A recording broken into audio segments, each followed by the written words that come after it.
Stock மார்க்கெட்ல சில பேர் கோடீஸ்வரனா இருக்கிறாங்க. ஆனா பல பேர் லாஸ் ஆகுறாங்க. ஏன்? இன்னைக்கு நம்ம இந்த வீடியோல இதை பத்தி தான் தெரிஞ்சுக்க போறோம். ஸ்டாக் மார்க்கெட்னா நீங்க ஒரு கம்பெனில ஒரு ஸ்மால் ஷேர் வாங்குற மாதிரி.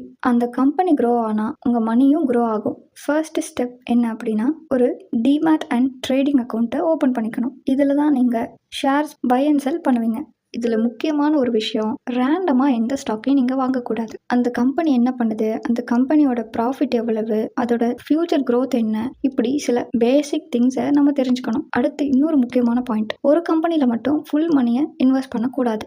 டிஃப்ரெண்ட் செக்டார்ஸை சூஸ் பண்ணி அதில் நீங்கள் கொஞ்சம் கொஞ்சமாக இன்வெஸ்ட் பண்ணணும். அதுதான் நம்மளுக்கு சக்ஸஸ் கொடுக்கும் அண்ட் சேஃபும் கூட. இதைத்தான் எக்கானமிஸ்ட் எல்லாம் டைவர்சிஃபிகேஷன் சொல்கிறாங்க. அடுத்த விஷயம் என்னன்னா, மார்க்கெட் ஒரு சமயம் மேலே போகும், ஒரு சமயம் கீழே போகும். இப்போல்லாம் பார்த்தீங்கன்னா அப்பப்போ மேலே வந்துட்டு இருக்கு, அப்பப்போ கீழே போயிட்டு இருக்கு. ஏன்னா இப்போ நம்மளுக்கு தெரியாது எப்போ எங்கே என்ன நடக்குது. எஸ்பெஷலி நிறைய வார்ஸ் எல்லாம் வரும்போது நம்மளோடது டவுன் ஆகும். பட் கொஞ்ச நாளுக்கு அப்புறம் அது இன்க்ரீஸ் ஆகிடும். பேனிக் ஆகாமல் கொஞ்சம் பொறுமையாக நீங்கள் இதை கையாளணும். குட் கம்பெனிஸ் லாங் டேர்மில் தான் ரியல் growth கொடுக்கும். அதாவது சக்ஸஸ்ஃபுல் இன்வெஸ்டிங் அப்படின்றது டெய்லி ப்ராஃபிட் கிடையாது. லாங் டேர்மில் பேஷண்ட்டாக இருக்கணும். இந்த ஸ்டாக் மார்க்கெட்டை பொறுத்த வரைக்கும் பொறுமை தான் இதோட சக்ஸஸ்ஃபுல் இன்வெஸ்ட்மெண்ட். இதுதான் பெரிய சீக்ரெட்.